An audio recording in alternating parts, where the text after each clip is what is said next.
Même Tshisekedi dit dans Tambola Kawana, il sait que nous sommes abandonnés. Comment est-ce que nous sommes se défendre contre l'armée rwandaise, agression rwandaise? Bah il y a des missions dans les Nations Unies qui n'ont pas besoin de Rwandais. Bah lobby, bah imposer bino, bon qu'on ait négocié avec le AFC ou le président Corneille Nangaa. Élection a mis sur côté 1 milliard 300 millions de dollars américains.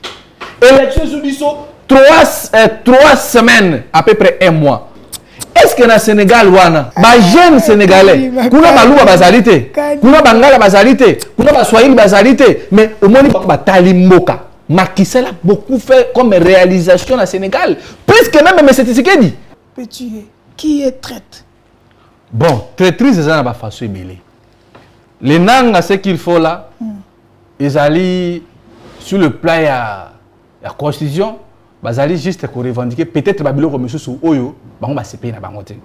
Là maintenant ça revient la compétence dans le ministère intérieur. Traite d'abord de 1. Félix Tshisekedi. Pourquoi? De 1. Kabila avant dit ceux qui 18 ans na pouvoir a. Yo mona ba militaire peut perdre na marti ba betu ben stade de fermer ba betra Kagame maboko. Ngamona ngota. Ngako mona oka kana poka ya IDPS. Yo nani boya Kagame. Sobi Kagame yo zandoki. Premier acte, pardon. Non. Premier acte de haute trahison, il y a Moana. Imaginez que non, ministre de l'Intérieur, ou à sécurité même dans le Konzamoka. Ayambi ma ennemi, yo yebité. Imaginez au plus fort que 1020 c'était en bas au contrôle l'aéroport. Donc ba cuivre ba turc ba bana ko bimisa. Ba minerai ko bando kende. Contre les athées. Contre papa. Parce que pour nous, on a vu que sous-traitant, il y a des Congolais sous les athées et des Turcs c'est l'argent qu'ils vont se faire. Donc on voit qu'à je vous dis, je promets déjà tous les fois historiens de la République, le jour où nous allons récupérer le pouvoir, vous allez arrêter. Surtout Denis Kadima. Il fera la prison. Félix Tshisekedi mandat aussi dans la 2028. Amata qui n'écoute na Yassingbe, akuta na Sassou, akuta na Kagame ba dictateur tout. Aye ba yango. Nous, ça ne passera pas.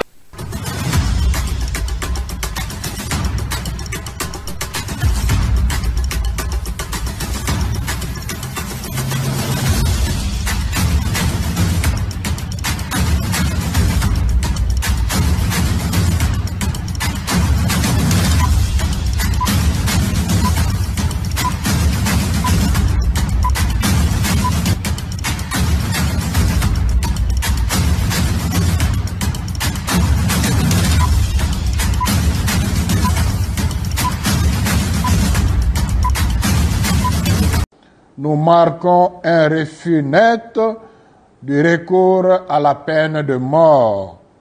Pour ce faire, nous recommandons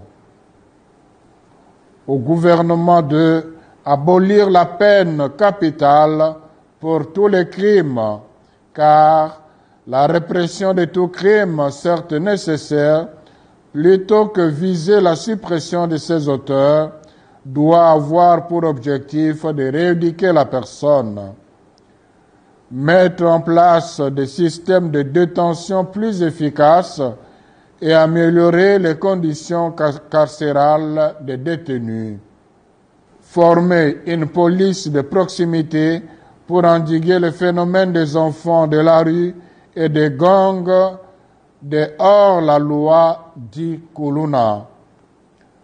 Au Parlement, d'autoriser la ratification du deuxième protocole facultatif se rapportant au pacte international relatif aux droits civils et politiques visant à abolir la peine de mort.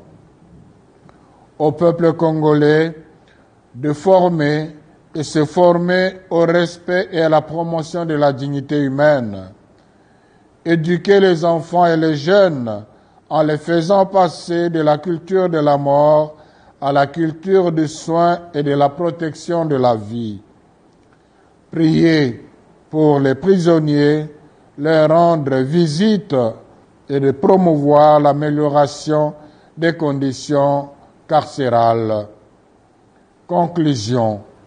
La peine de mort et sa logique de rétribution ne sont pas compatibles avec l'Évangile. Quelles que soient les modalités d'exécution, la peine de mort implique un traitement cruel inhumain et dégradant. Jésus ne ferme pas la porte de la vie aux condamnés. Il est celui qui donne toujours une chance à chacun. Jean 8, de 1 à 11.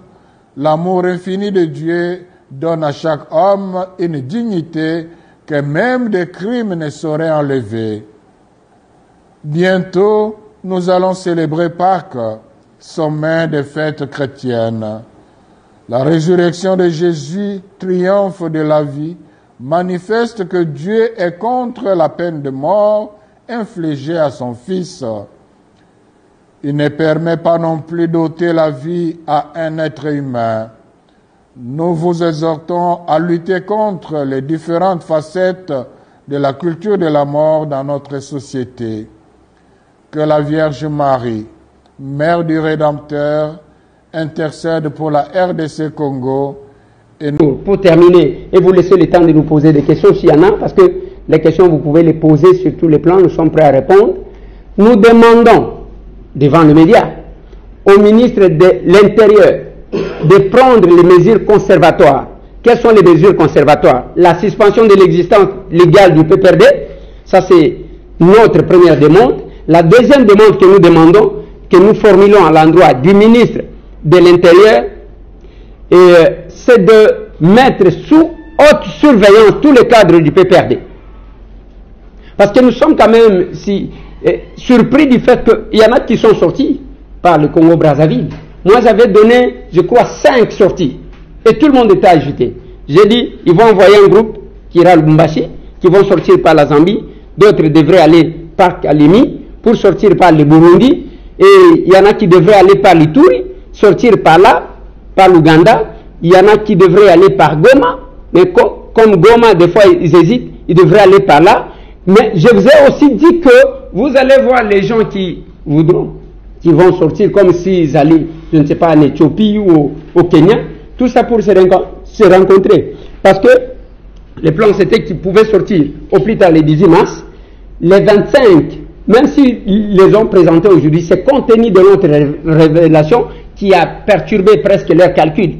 C'était prévu que le 25 mars, qu'on puisse présenter quelques Congolais qu'ils ont achetés à la face du monde, que non, voilà, c'est une question qui concerne les Congolais, ça ne concerne pas le Rwanda du tout. Vous avez entendu l'un d'eux venu du Katanga, entre guillemets, qui a presque dévoilé que le plan n'était pas au Rwanda comme tel, c'était l'affaire des gens du PPRD. Voilà au moins le pourquoi de ma communication de ce jour.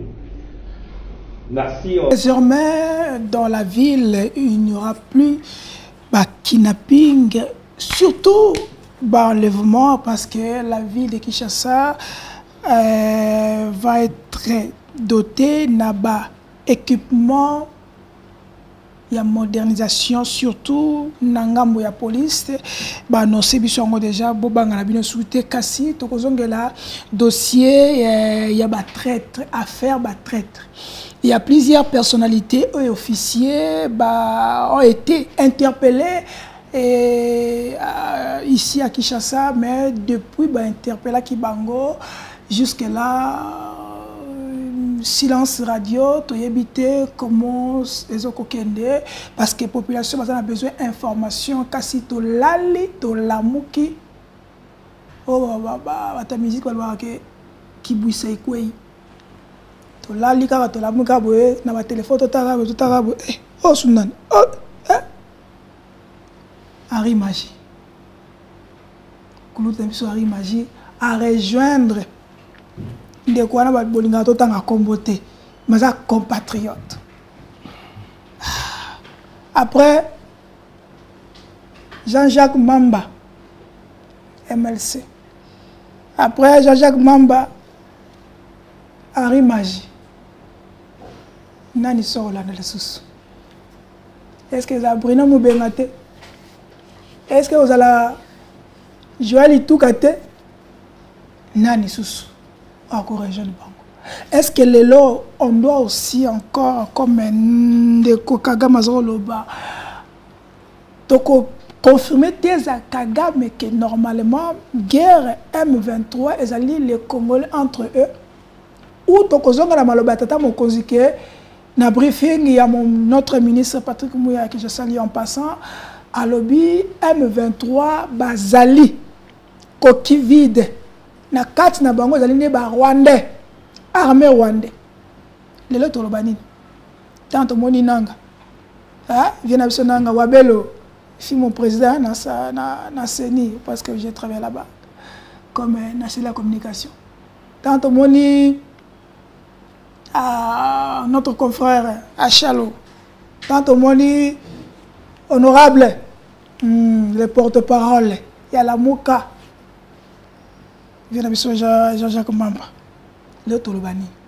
Tokobetong masolo lelo na invité na biso. Soyez les bienvenus ezali à Sololi, il y a lelo to koyamba mwana mboka Bruno le résistant ami à Poutine. Babi ami à Poutine. Ami P. Il y a déjà Snell.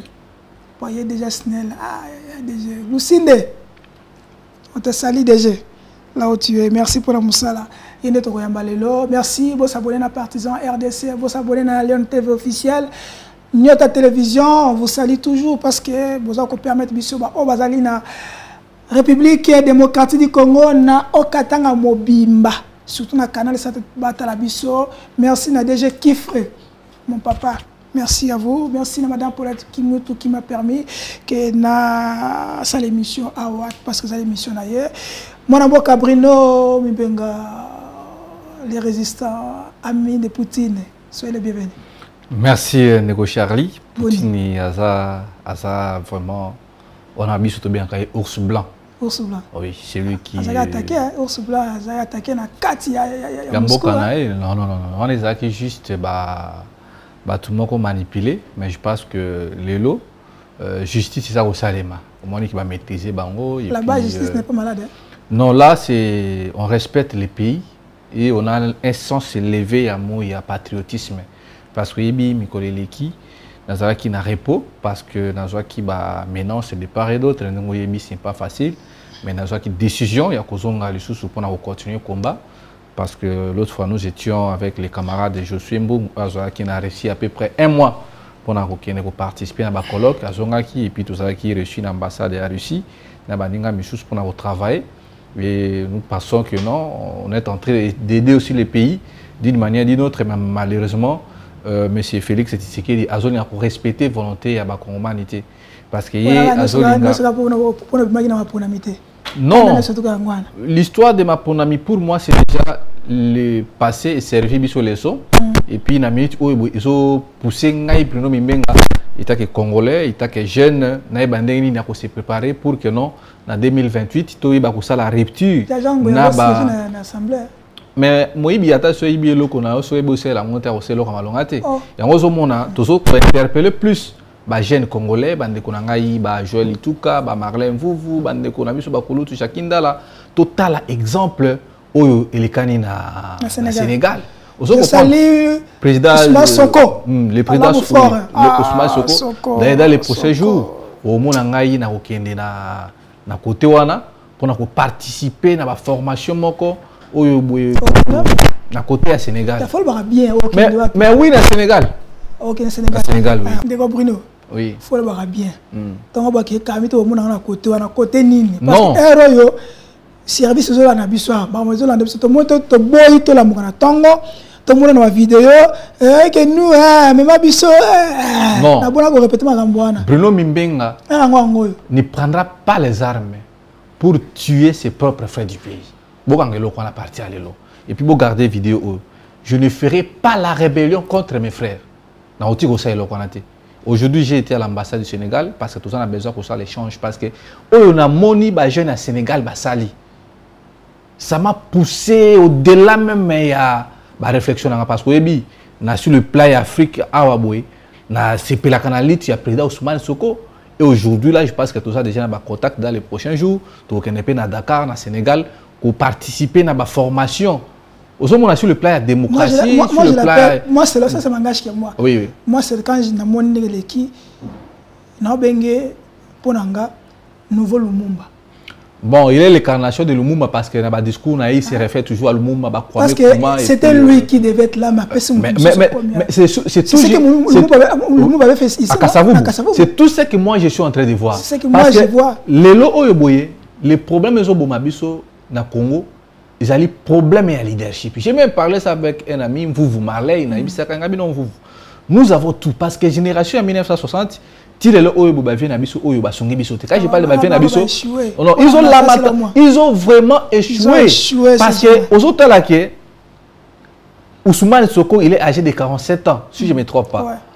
Président de Nani Faye, Azali, âgé de 44 ans. Au même place, il y a une salle de sport.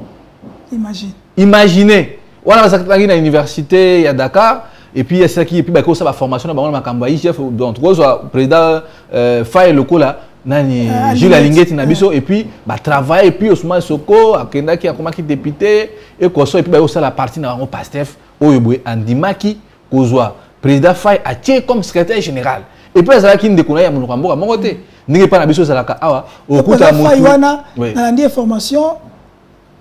C'est un agriculteur. Hein? C'est un agriculteur, donc c'est ça le problème. Donc Azui, donc Azui Moutou, où il y a école on a été, à peine de qu'on a été, à commissaire secrétaire général, Boumoni ba manigassé candidature à président Ousmane Soko, à l'obino au nom de la République. Moi je m'efface. À Tali na kati na bango, à l'obino, il faut pour na Bassirou, Bazui, Bachewana, Yokende ko représenter biso. Et puis c'était des résistants. Bazraki activiste bandeko zo mona bangwana. Ozu Ousmane Soko c'est un activiste.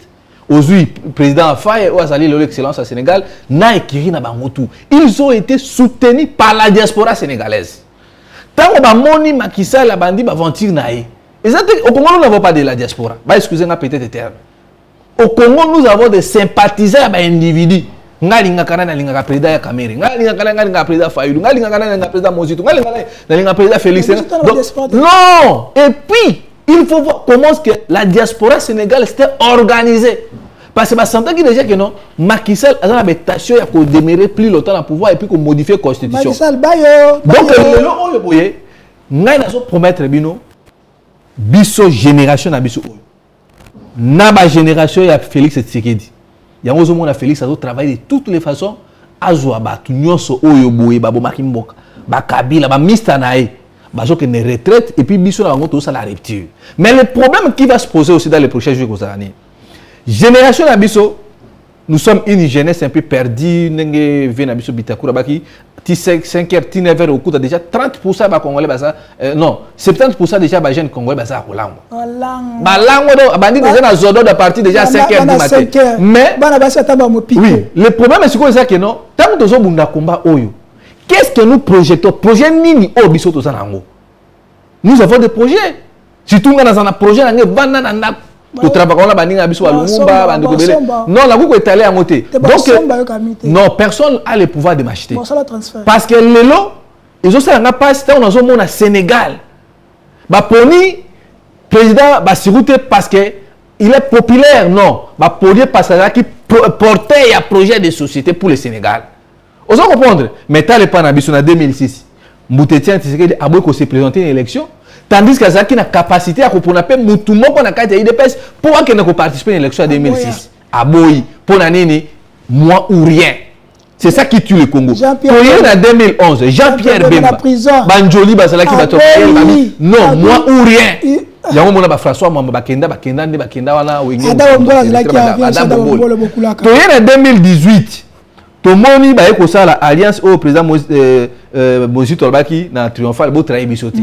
On a quand même respecté que Misaki candidat moko et puis Moïse Katumba Ndimaki na Congo parce que là na batumiro ba exception zangité Moïse Katumba Ndimaki a c'est facile non Moïse a félicité oui même na dialogue il y a 5 ans bango tout quand il a senti qu'il y a là kangabi aussi c'est moi qui bloque Bokende on va comprendre moi on va ça qui s'est levé mais il faut ça passe na 2023 regardez l'opposition. On a l'habitude, populaire. Sur le plan popularité, qui me dépasse. Au lieu de parler d'un projet que nous avons projet ni autre que présenter les Congolais. Imaginez-vous, vous en prison. Un mois seulement. Moi je me fasse Bassirou, Kende, projet de société Nabiso Yango Oyeboy, défendre Yango. Et puis il a il a défendu les projets de société. Et je vois même que non, Soki Bassirou a saliéré et qui a respecté lutte n'a pas panafricaniste. Je passe même qu'on posait à Bassirou et cause à la présidente Ousmane Soko. Dans le prochain jour, dans le prochain jour, vous allez me voir avec le président Soko. Pour nous avons besoin de la manière démocratie au Sénégal parce que nous sommes au lieu de nous devons maintenant commencer à faire le nettoyage dans le cerveau des jeunes congolais et ça même la diaspora va s'organiser pour soutenir les bisous. Maintenant, aucun parce que tout le monde Bruno Mimbenga ami à DG Asnel. Moi, je ne suis ami de personne. Mais je t'acharne sur non, ce n'est pas question d'acharnement. Nous, Bruno Mimbenga, c'est un jeune leader de Babenga Kangai. Mais je suis jeune, mais sur le plan, il y a sens, il y a combat, il y a maturité. J'ai quand même un projet de société dans sa Malonga. Le problème n'est pas que moi je m'attaque à DG Lucinde comme individu. Le problème c'est que nous attaquons M. Félix Tshisekedi état individu. Non, même ma autorité. Ici, on s'attaque dans ma mauvaise pratique, dans ma mauvaise gestion. Le quoi est l'eau? Au début, qui va te bénir dans début depuis le combat à Snell, en janvier. Pour qu'on a 2021, à 4 ans, on a dit non. Na en retraite na ozonga peut-être que fout en ballon to bandi combat on a janvier ba to ba fundi ba moni Bruno Sali ba odia osenga bon ba ta na ken élection moi j'ai fait ma campagne de mes efforts au bien d'ailleurs mais pardon moi je suis plus non expliquer ba to makambo ndenge to komi na makambo personnel le lot quand même toujours 3 mois ya combat na bande ko vous na bande ko belé je suis satisfait ya ko mona que le DG Fabrice Lucinde il a compris que non bande ko bakene ko bisé que non Bruno Mimbenga c'est un délinquant. Il n'est pas délinquant. Moi je suis formé par les prêtres. Na quand même la bonne moralité, na famille na biso muto sala politique ça ça nga muto aliboso. J'ai un nom quand même il faut na protéger yango. Je menais un combat oh que non na Businga, na Bujala, na Inongo, na Popo Kabaka, na Chilenge, na Mbujimai, Congo dans son ensemble, Koura Ezalité. Je suis venu pour interpeller DG Fabrice Lucinde. Na lobby Mokonzi, Koura Ezalité. Ça là est fort, biso na machine, na tozo courant, Congo ça va électrifier. Nous avions mené des descentes na bango. Tout le monde a problème. Total ba laxisme ba problème. Il y a non il faut expliquer ma cambo. Parce que moi je ne peux pas accepter pas salir réputation tandis que na Zanzela Moulai, vous imaginez tant toujours qu'il y a ambassade parce qu'il y a une considération. Vous pensez que Bruno Mimbenga va depuis le Ebinga, on peut m'acheter à combien? Donc, je vous dis, je mets quiconque a défi aux chaînes à Mounen. Bakolandango na Nyota TV, bakolandango na Partisan, bakolandango partout. Je vous dis, même DG Lucinde, même na Batala qui a DG Lucinde, ils ont compris que l'on a commencé à dire que Bruno Boué, je passe corruption de chaînes. Donc, les lots de la zone Awa, nous n'avons rien reçu parce que le problème de la c'est que Lucinde a fait sa courant dans la machine. Le lot la money. Bayo go tchaba transfo na la machine na mapela ipa na ngana base na la machine na moni na buta DG Lucinde ale ko tonga ba barrage mo côté ya Otuele na moni awana nini na Bandundu. Donc le travail est profond. Le quoi le obonde to Sabino, il faut l'état congolais appeler ça ba moyens que bino vous savez que non l'état congolais yemo konan ba généraux ba ministre ba député ba futaka nini facture à courater le obo DG ya régie des eaux Azana régie de pas DG, j'ai pas de DG dans le sens que non il me représentant entreprise wana régie des eaux Azana Nyongoya Sinel il y a 800 millions de dollars américains. Oh il y a l'état congolais. Mais papa na 2 semaines on a ça qui na bombé par biso parce que moi je suis villageois na kinaki na fief na ngai bato bazo mela mai kaka ndenge za la kan époque ya colonie.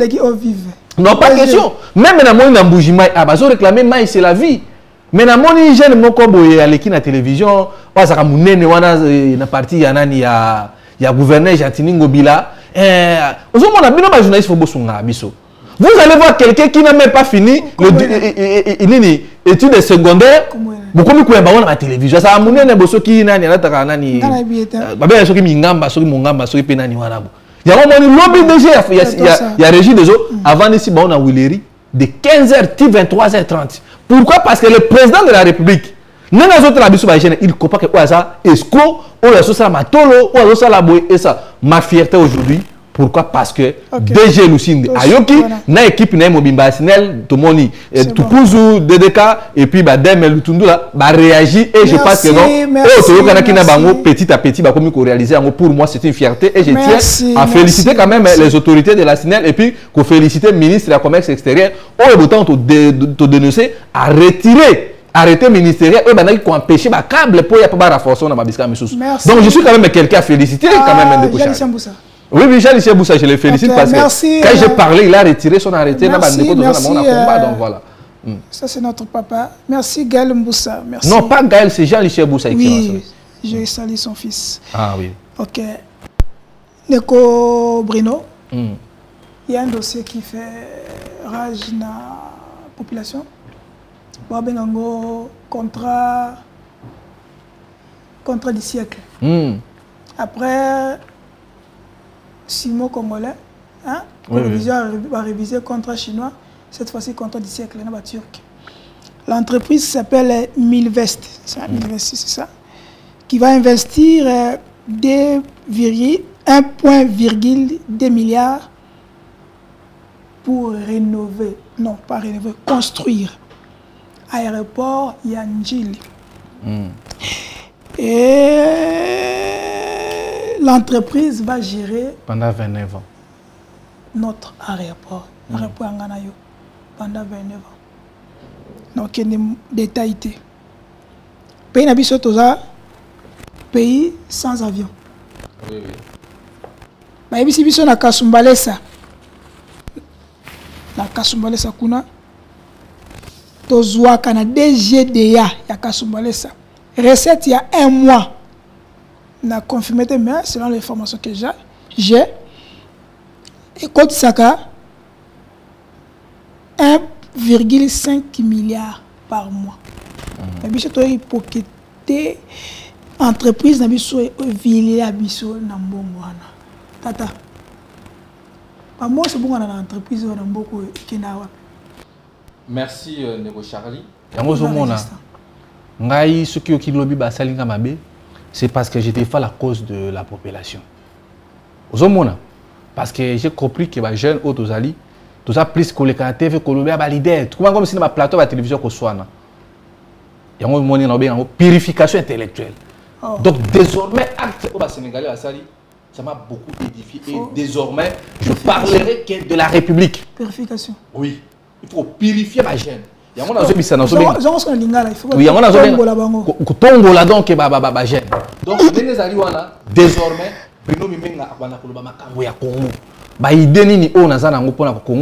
qu'est-ce que nous devons faire et c'est ça ma lutte. Ok, allons-y. Déjà fait Kolobelango.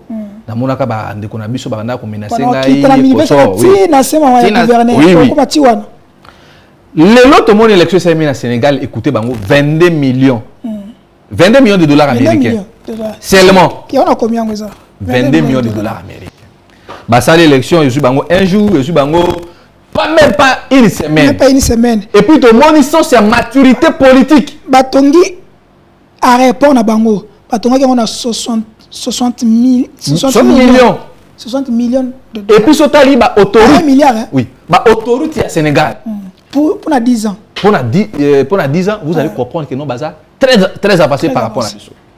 Mais tout au Congo, nous avons organisé, je vous dis, je promets déjà tous les fois historiens de la République, le jour où nous allons récupérer le pouvoir, vous allez arrêter. Surtout Denis Kadima, il fera la prison. Élection, écoutez, nous sommes 1 milliard. Il y a un pouvoir, il y a chasse à l'homme. Non, pas pouvoir à chasse à l'homme. Faut pas fouiner. Non. Wana ezali pouvoir. Moi, je ne suis pas fatigué. Je respecte l'opinion du président de la République. Il peut faire respecter l'opinion d'Abisso. Élection d'Abisso, écoutez, 1 milliard 300 millions de dollars américains. Élection d'Abisso, 3 semaines, à peu près 1 mois. L'élection le plus long. Est-ce que l'élection le plus long au monde, en Afrique? Est-ce que dans le Sénégal, Wana? Ba jeune sénégalais, kuna baluba bazalité, kuna bangala bazalité, kuna baswahili bazalité, mais au moins ba talimboka. Macky Sall a beaucoup fait comme réalisation au Sénégal. Presque même mais c'est ce qu'il dit. En matière de construction, Macky Sall a dit qu'il est sur le plan agriculture. 235 Kuna Fati non rien. Non, Kuna Zakate, Kuna Fati ou rien. Kuna c'est la tête. Et puis, sur le discours du président Bassirou, j'ai travaillé avec les gens qui ont de la compétence. Mais comment imaginer les gens comme le Lukolas? Il y a des mains. Il y a des mains. On peut un député pareil, bah, il est en Belgique pour qu'il ait représenté le Congo. Et puis, imaginez ce que le procès Mbata au moins. Mais c'est déjà là. Les plus élus, Lukunga. Non, pour moi, ils ont mis sur la problème de popularité. Est-ce que Bassirou est populaire dans le Sénégal? Bassirou n'était pas populaire. Bassirou sur le projet. Ah, là, il y a une différence. Vous comprenez? Il y a une nuance par là. Donc, quand on a, et là, on a parce qu'au Congo, on peut fabriquer la popularité à battre. Vous comprenez? Mais les gens, on le voyait, au moins, transparence, c'est ça, les va féliciter, et puis, il m'amène à France CFA. Parce qu'il va comprendre que non, la France a une même mise. Vous ne comprenez pas, Ndeko Charlie, la colonisation occidentale, nous avons l'esprit panafricaniste. Oui, nous répondons à Moutouna. Il y a une question. Le coup d'État où est Salemaki en Afrique de l'Ouest. En Afrique de l'Est. Où est Salemaki au Sénégal. On va dire quoi? Ces gens-là, parce que on a félicité un coup d'État. Parce qu'ils étaient derrière. Non, j'avais félicité le courage de la population. Derrière eux, il y avait Poutine. Non, pas derrière, c'est la population d'abord. Non, derrière, il y avait Poutine. Donc, bon. Now, c'est le Sénégal, Sikoyo. Est-ce que quand vous prenez quoi? La démocratie ou vous prenez la violence? La violence ou la révolution comme vous. Non, ce qui s'est passé au Burkina Faso, où les cas au Burkina Faso, c'est là qui menace les pays qui coup d'état. Ou les là qui révolution populaire. Vous comprenez? Ou les là qui révolution populaire. Vous comprenez? C'était une révolution logique, normale. Bruno me met dans la côté qui a aussi ma mounouc de pona kono kulumula mutuna beaucoup. Mais tu encourages quand même. Non, la révolution, toujours dans le contexte RDC. La révolution constitutionnelle, article 64, article 5, le pouvoir déjà pour revenir dans le peuple. Donc, le peuple est à Awaboui. Tu vois la moukapé dans ton tout mais M. Félix et le président de la République, non, à partir de là, depuis aujourd'hui, au salut prestation seulement 3 mois, au salut plus de 30 voyages improductifs. Les gens congolais faut déjà pas la mitou dans l'ango. Président Tshisekedi a qu'un à Togo. Non, moi je ne suis pas allé le abattoir. Donc président qui est à Togo. Non, moi je ne suis pas dans de Charlie. Président Bassirou a ce pouvoir. À cette génération Abisso. Aujourd'hui nani président Ibrahim Traoré. À ça 36 ans. Moi j'ai 32 ans à vous faire un aboy. Donc tout ça il faut. Non, moi je ne suis plus dans ça. On a bien agir Mounier ou bien Augustin Kabo il va faire ça. Moi je ne suis plus dans ça. Donc les gens ont le boyer. Président Félix Tshisekedi, et je promets, j'interpelle les jeunes, il y a Lubumbashi, il y a partout, Bissou Bozali, de vous lever. Parce que le président Félix veut changer la constitution, il y a Simbe, il y a Dema, à changer la constitution, pardon de Rochali. Pour Nanini, député, va voter président de la République. Donc, il va modifier l'article 220 de la Constitution. Et puis, il y a l'Assemblée nationale. On est dans le Parlement, on a un cousin, il y a le président de la République, et puis, le député, il va consommer 800 000 $ pour changer la Constitution. Et on a un suffrage indirect. Et comme direct, le député va voter. Donc, regardez le modèle et le président Félix Tshisekedi. Pourquoi il est allé visiter Yassingbe? Parce qu'il y a une intention de changer la constitution. Tomba Kaja. Pouvoir na biso. Donc, l'obiso qui a que l'okwana et meki. Et puis, dans les prochains jours. Non, à cela quand même. Ndeko Charlie n'a pas déjà bien passé tous en point de presse. On a invité tout bande de cochons tout aux allants pour mobiliser déjà la population pour la mauvaise intention au Bazosa. Naïe na makambo aéroport Ndeko Charlie.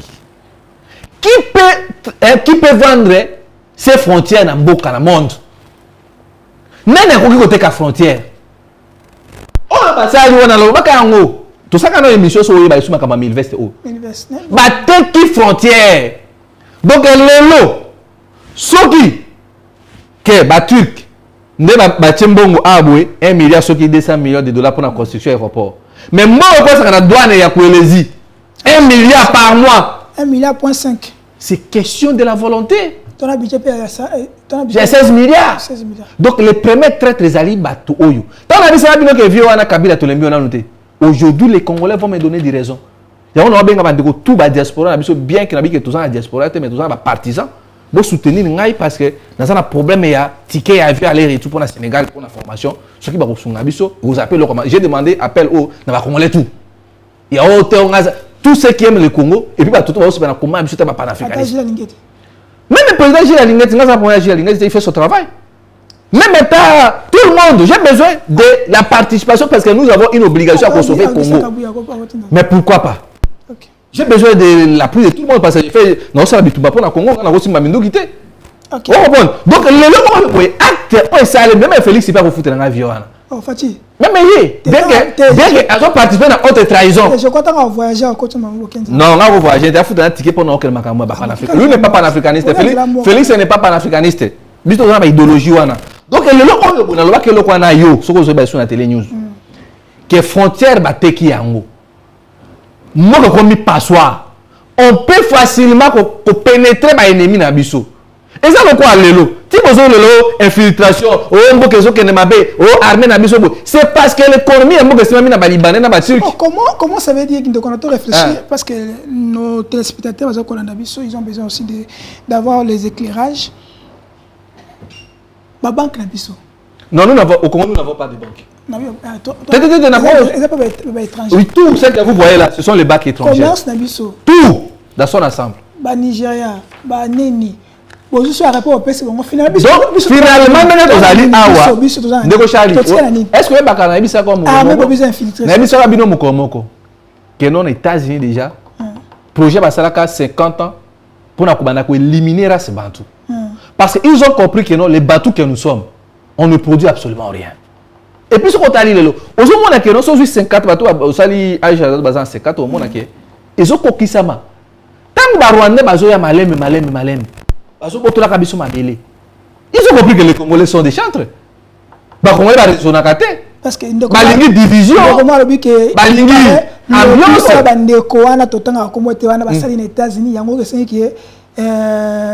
Nanga. Lobby bandekwana. Batuchi. Mais ils sont bien organisés. Il y a un conseil, il y a sans le problème c'est quoi? Au Congo, que les Congolais, tous les Congolais,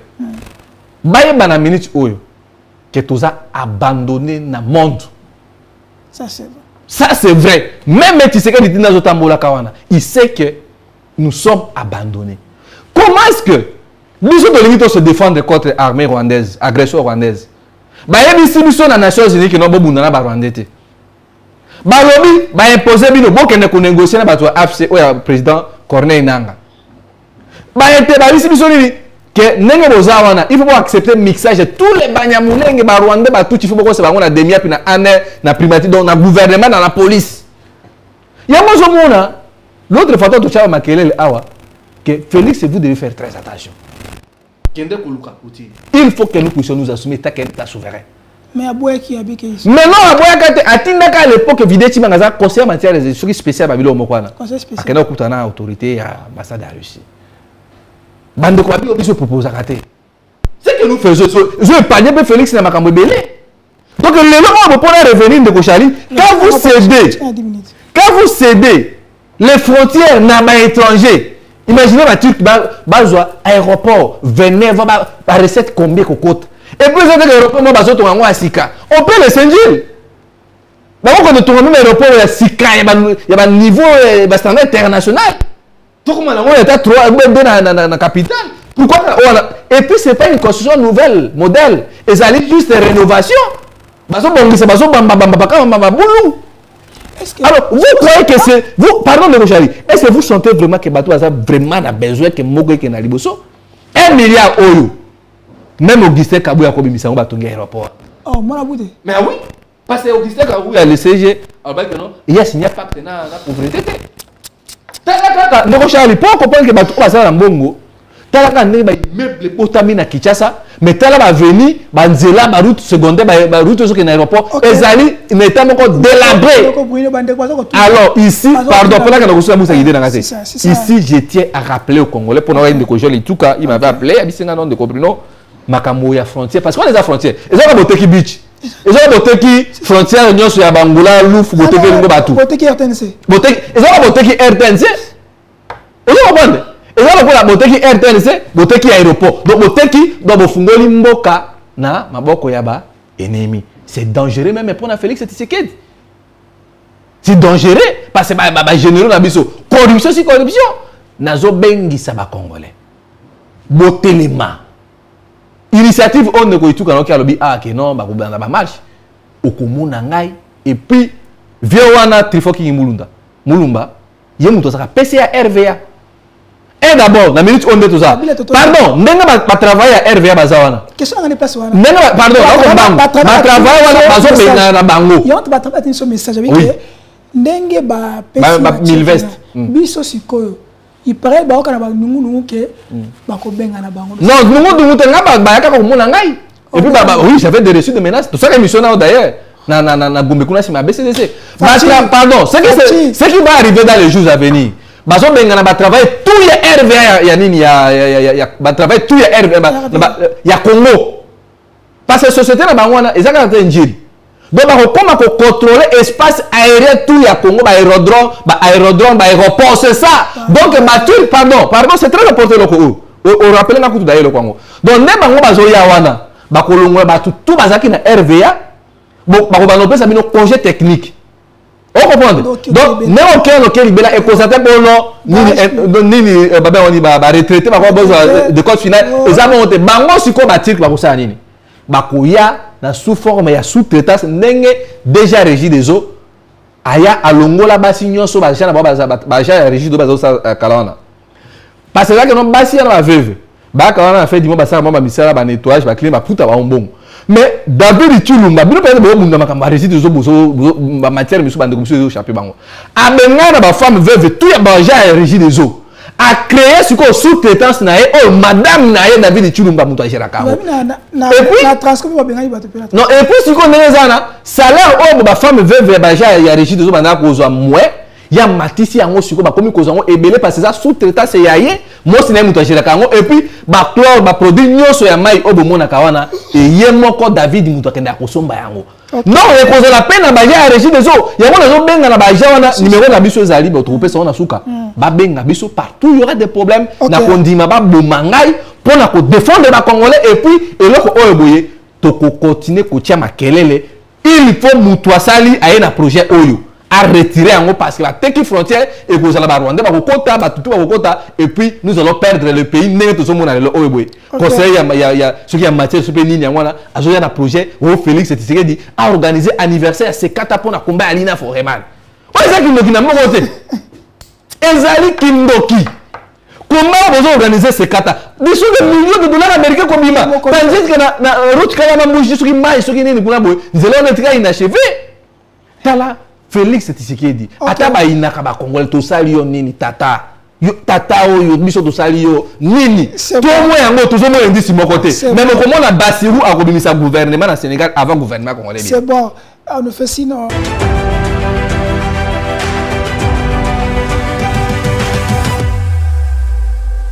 Ce conseil national se tient, je l'ai dit, à un moment extrêmement difficile pour notre pays. La République est effectivement en danger.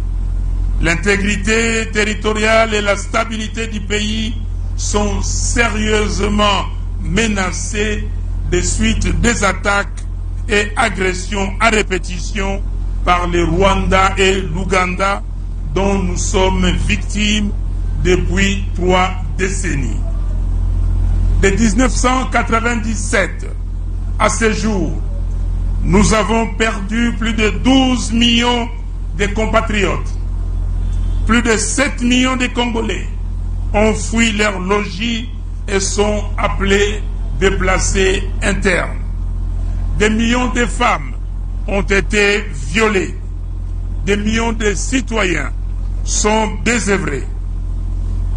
Tout cela parce que notre pays fait l'objet des convoitises de la part de certains pays voisins, ainsi que de multinationales internationales soutenues par d'autres États, et la communauté internationale a rajouté son grain de sel en contraignant les Congos dans l'accord cadre d'Addis Abeba de s'engager à, je cite, renforcer la coopération régionale, y compris à travers l'approfondissement de l'intégration économique, avec une attention particulière accordée à la question de l'exploitation des ressources naturelles. Fin de citation. Ressources naturelles du Congo, bien sûr. Depuis le 13 juin 2022, les ennemis de la République ont décidé de passer à la vitesse supérieure, sachant qu'il y a plusieurs complices tapis dans les institutions actuelles du pays et que les commandements de l'armée et son efficacité. J'ai grandi avec un ami qui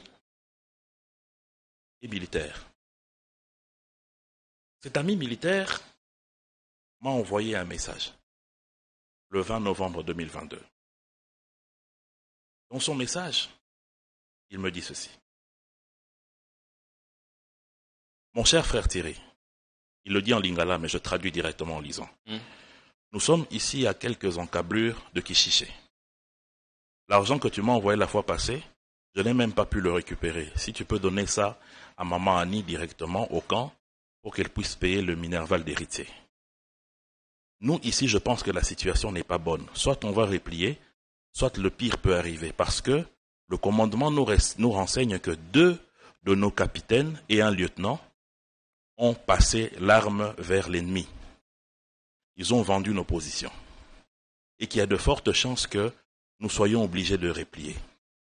Si nous allons le faire, je ne manquerai pas de te faire signe pour que nous puissions voir comment est-ce que tu peux m'aider à rentrer sur Kinshasa, puisque je suis fatigué, je suis malade, et j'apprends aussi que maman Annie devrait se faire opérer. En passant, essaye de vérifier tout ça pour moi. C'est un ami, il s'appelle Dieudonné, je ne citerai pas son nom de famille, il est militaire, il est sous-lieutenant dans notre armée et il est parti servir à l'Est. Mon cher ami, 2 jours après, je n'ai plus eu de ses nouvelles, il est mort. Et 4 jours après exactement, le 28 novembre 2022, il y a eu la tuerie qu'il y a eu à Kishiché. J'aimerais que le cardinal et tous ces ONG-là viennent se mettre devant la famille de Dieudonné et lui disent que ces colonels-là et ces 2 lieutenants-là ont droit à la vie et pas mon ami Dieudonné. Que ces gens de Kishiché n'ont pas droit à la vie et pas mon ami Dieudonné. Parce qu'on explique... S'il te plaît, Jean-Pierre, que cette Union européenne vienne expliquer à cette famille que Dieudonné qui a accepté de servir sous le drapeau, de mourir alors que nous on est ici en paix, que lui doit mourir et non ces 3 traîtres-là. Pour parler du banditisme urbain, j'ai un ami à moi, il s'appelle M. Misenga. Je ne citerai pas son nom au complet pour que les gens ne comprennent pas. On a grandi avec lui ensemble. Son fils, que j'ai vu naître, il s'appelle Exaucé.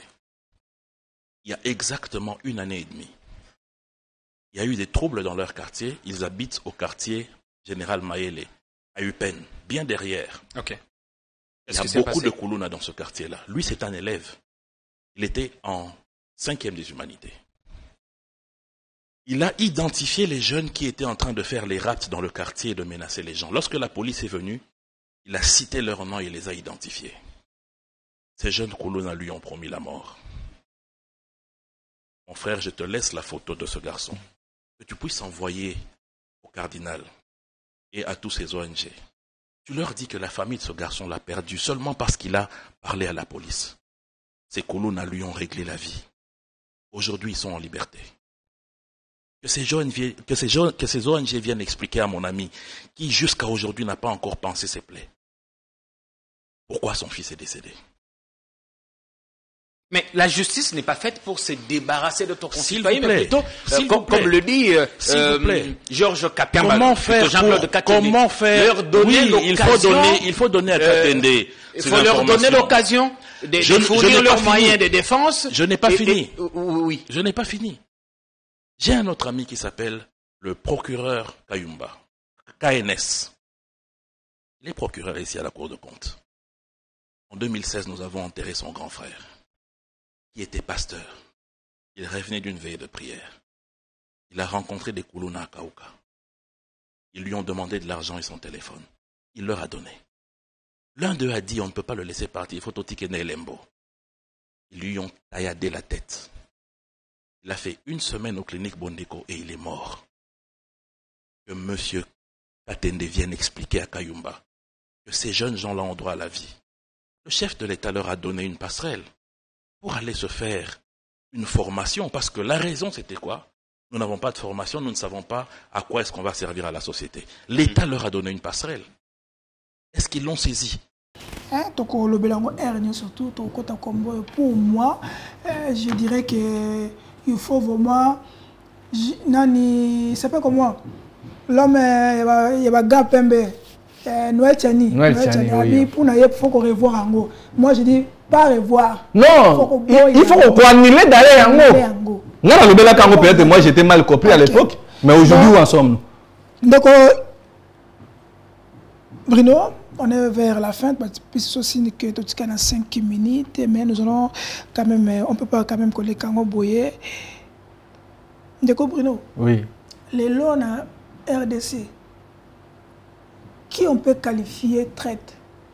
Traite Zalinane. Mouto avoir Jacques Belé. Moutoyo avoir Jacques Belé. Moutoyo a respecté l'engagement à la parole. Moutoyo a Simi Manduki a rejoint Corneille Nanga. To Moutoyo engagé a Simakaba engagement a été neti Poutine d'Afrique centrale Kagame a dit que bla bla bla bla bla bla bla bla trop peut tuer. Qui est traite? Bon, traîtrise, c'est ça, façon ébélée. Les nangs, ce qu'il faut là, ils allaient sur le plan de la constitution, ils allaient juste revendiquer peut-être que comme sur Oyo, on va se payer na bangote. Là maintenant ça revient, la compétence est dans le ministère intérieur. Il y a aucun kuluka bandeko wana. Qu'est-ce qui se passe? Problème est anime. Vous avez banandako. Ba revendication est na binoni. Le quoi on a revendiquer c'est bon gaité. Parce que pour eux, j'ai un leader ne parle pas comme ça. Nous, parce que ça va être la baninga. Vous comprenez? Ah, nous kabango. Tant que vous soutenez ma SNL A, n'a pas eu Lucine commis pression, mati ma casse. Azo travaille pour que non, ma Congolais va la satisfaire. Énergie fait ça là. Lelo, ils ont un dossier à ministère intérieur. Ah, nous kabande koana, ah tout na bango, bino bolingi nini. Si on est dans le domaine que un pays a diverses agressions et un abisso, là, on est dans le secteur de la défense. Pour sauver nos territoires. Nous n'avons pas ça Congolais. Et ça, c'est comme à l'éterne. Donc, trahison, la commission IDPS, et ça, non, Mouta Simi Munduki. Par exemple, il y a le président. Il y en a qui ne peuvent pas dans le biboy. Parce qu'il va te passer sur le temps, on a ce pour dans le biboy. Bah ebise biso awa tango sera Joseph Kabila ba rwandais hein Kabila zaki rwandais c'est l'IDPS il faut que c'est l'IDPS parce que ce n'est pas tout le monde c'est l'IDPS Kabila rwandais tango M23 serait à Kabila avant ko menacer biso kuna to ka batu mo ya régime siko ba de coordination ngote. Bon, ce qui est aussi malheureux aujourd'hui, je vois que les activistes sont disparus parce que il y a ce qu'on dénonçait, Mama Rwanda, Mama M23 aux traîtres. Mais quand c'est Tshisekedi d'accord ça qui est rwandais, c'est lui le traître. Donc le traître d'abord de 1, Félix Tshisekedi. Pourquoi? De 1, Kabila avant dit ceux qui 18 ans n'ont pas pouvoir à. Yo mouna ba militaire peut perdre dans marti ba betu ben en stade de fermer ba betre Kagame maboko. Ngamona ngota. Na ko mona waka na époque ya IDPS. Yo nani boya Kagame. Sobi Kagame ah yo zandoki. Premier acte pardon. Non. Premier acte ya haute trahison ya ngwana. Le président Félix accepte que ba cobalt na biso ba matière ba cuivre ba nini ba lithium ba matière na biso ba exploiter usine même ko inaugurer na Rwanda. Qui peut faire ça au monde? Qui est ce président peut faire ça au monde? Non, c'était une coopération. Non, ce n'est pas une coopération bilatérale. Ils ont dit question de naïveté, il y a une diplomatie na biso. Notre diplomatie est faible. Est très faible. Toye, pardon de Konani. Bondimi. Service il y a un an de miap et ça il a ba lokomoko Rwanda au côté na combat ça bureau à RDC. Dis-moi est-ce que Macky Sall peut faire ça ou soit dans un pays moko? Est-ce que le président Niger ou ça dans un pays moko? C'est ça la trahison. Qu'est-ce que vous voulez qu'est-ce que vous attendez par la trahison? Tant qu'on dit Rwandais et côté na Congo. Qu'est-ce que nous avons gagné dans Rwanda? Non, donc première trahison d'abord de 1. Le obondé na zobi sabino. Un militaire na moni ba job militaire peut-être na usu ça. Militaire botinde na Lubumbashi na Katanga. Une année bofuta ka été. Asa na moi c'est ça na ba na kendaka parade sa makamoto. Bofuta te obi déserteur. Tandis que le général Edi Kapel banomaki à titre exceptionnel parce que Radia est déjà dans l'armée. Depuis qu'il y a la 22e région militaire, les militaires bazo foutent à Mabé, na est partout. C'est-à-dire acte il y a trahison pour les militaires. Les militaires ont un esprit nini. Tant obi no mutu o ya sana na vie, bobi ka kufa, bo futa ke salaire te na parade na bino. C'est la trahison. La trahison. Quand vous êtes incapable de sécuriser vos territoires. C'est ça aussi la trahison. Félix avait prêté le serment en disant je suis le garant des institutions pour protéger Mboka et puis na wa pour na Mboka. Na yesiko papa, wana isa na même tout le monde pas Kabila. Non, wana ezali na ba intimidation pour na bato ba faible esprit. Vous comprenez? Ça c'est non, wana ezali ba non, wana ezali Lumumba qui va vivre il y a Kimbangu. Non. La lutte de Lumumba n'était pas au Félix Azosala. La lutte de Kassavoub n'était pas au Félix Azosala. Donc aujourd'hui, côté tout très que pour nanga kosi mamundu qui pour moni le banani bandeko Ari Maji bandeko Jaja Kimamba et puis j'ai même interpellé le président de la République azwa vraiment makamwana au sérieux.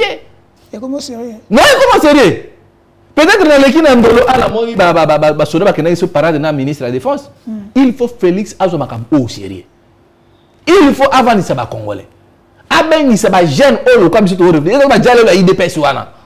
Qui n'ont ni à venir, on a venu dans le de Mbappé, mais ils sont là pour acclamer la médiocrité. Donc le lo makambo otomoni ona kiwanza oyo. Il faut interpeller Félix sa fois. Tant que Fatih, président républicain. Sinon il sera surpris quand on est au bout de Kabila ça va avancer. Donc demain il sera surpris. Je lui conjure vraiment il y a qu'on revenir na raison. Parce que moi, ça serait aussi mieux pour nous proposer. Il y a combien de Muzito, il y a combien de Katumbi, il y a combien de Fayulu, il y a combien de Kamere, il y a combien de Soir, Bissot, on va libérer les prisonniers quand même. Non, papa, ce sont des prisonniers qui sont injustement arrêtés. Vous allez me dire que non, libération, c'est un scadé là, ils sont là qui est pour. Qui n'ont pas qui parlent à parce qu'ils étaient arrêtés. Parce qu'ils étaient arrêtés injustement. Même Stanis Taboujaki, tant Bouzaki n'a prison, d'ailleurs, nous étions venus vous rendre visite. Vous comprenez? Non, il y a plus de 13 millions de Congolais arrêtés arbitrairement. Il y a un Congolais qui a 21 ans dans plusieurs Makala. Ça m'a arrêté. Nous avons Zarko dans plusieurs Makala. Activiste, il y a un grand résistant. Zarko, c'est si c'est que dans Kangisa, il y a plusieurs Makala. Il y a des résistants qui sont dans Makala. Il y a un journaliste au Ritabo la Kangisa. Il y a plusieurs Makala. Donc, la question est qu'on ne peut pas libérer. Ils arrivent parce que Salmo Skadel a été arrêté injustement. Et ça, vous n'avez prison pour dénoncer Makamo. Il y a 100 jours. Il y a président. Tant que Fatih, notre président républicain, lobby que M23 est Awa, mais lui n'était pas au courant. Donc il ne faut pas qu'un sur Gilbert Kakondi va prendre pour un acte de trahison. Ce que c'est bon, ce que c'est président de la République. Non, ce que c'est logique n'a pas bon. Ce que c'est bon. Que M23 il a quitté. C'est très dangereux. Imaginez que non, ministre de l'Intérieur, ou à sécurité même au Konzamoka. Ayambi ma ennemi, yo yebité. Imaginez au plus fort que 1020 c'était en bas au contrôle l'aéroport. Donc ba cuivre ba turc ba bana ko bimisa. Ba minerai ko bando kende. Contre les athées. Contre Papa, parce que pour nous, on a vu si nous sous-traitance, il y a des Congolais sous la tête, il y a des Turcs, c'est l'argent qu'ils vont se faire. Donc, on connaît qu'un nini. On connaît qu'un nini. Papa, bon, au moins, il y a une décision. Il faut éviter que le Bela Kabakombo a battu. Nous avons un exemple là. Parce que si on a vu, candidat à Turc, il y a des Libanais, ils ont dit de Okasongo. J'ai reçu des insultes, je suis maman nangai. Ils ont bali bosoté. Oh, ils ont bali bosoté. Quand on a vu que candidat, on a matete kuna boy. Asa candidat, il y a des Indiens. Pour attendre comment lui que c'est à Lukisa ngati nanga na prison. Mais ma traite dans l'Assemblée nationale. Bon, mais que mes ennemis, bon, mais tu l'as boy. Bon, on a battu en monté. Ça peut trahison. Donc, mon cannabiso pour te sauver. Babi Mati là, va arrêter. Donc aujourd'hui là. Mais yo monsieur Bombi Batouana non. Donc le lot de Kochali ne rien pas. Non, aujourd'hui, moi ce que je peux dire à la jeunesse congolaise, je vous promets, bande ko bakanga yango, je serai le futur Ousmane Soko na baninga autre bunda na bango. S'il s'agit même de tombola moko na kati na biso ba jeune. Otozo bunda combat ya solo. Et ça doit pas mona nani nani communique là ouais munene wana le kakana ba bureau ba bavandi si wana wileri de 15h 23h pour na makamba régie des eaux et puis déjà moko baza ba diplôme même pas à l'université. Et puis vous les journalistes vous devez nous aider. Tu vois comme un journaliste bazali batu o batangi tant bozo ya batu o baza pe na réflexion projet de système bango ça serait bien mais tant bozo ça biso mélange toyi toi na pays à démocratie pour nous na sénat de la pesi yo yango zo mona ma be place ezali wana yango pona kana ressources ndeko Charlie. Je suis dans les jours à venir dans une formation pour participer dans le cadre de la résistance dans le Sénégal. J'ai besoin, il y a Bandeko va soutenir les Ngaï, bien aller-retour. Même dans Lubumbashi et pas ya maman Chantal Ngalula Mozito. Même pas maman Karine Katumbi. Tout le monde, même déjà Peter Tiani, tous les Congolais. Je vais tout casser en bon côté pour foutre bien. Maman Karine a déjà. Il tout capé dans maman Karine tout.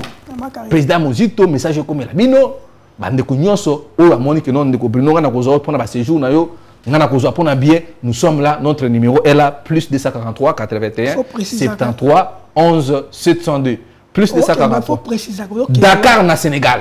Je vous ai dit na ko sima mundu kité je vais mener le combat ndenge Ousmane Soko na Bassirou Babundi pour na ko vendre ça démocratie et la respecter et puis tout le dialogiste Félix Tshisekedi mandat na aussi dans 2028. Amata ke nokuta na Yasingbe akuta na Sassou akuta na Kagame ba dictateur tout aye ba yango nous ça ne passera pas et puis oh les ali mandat souka ba jeune bo tele ma passer pour la souki Sandeko Charlie si ça va pardon là ba député ba sengi $400,000 pour l'installation là-bas zo $400,000 ndeko nani bo sala biso calcul $400,000 multiplié par 500 députés et vous a déjà ba 200 et quelques des millions de dollars.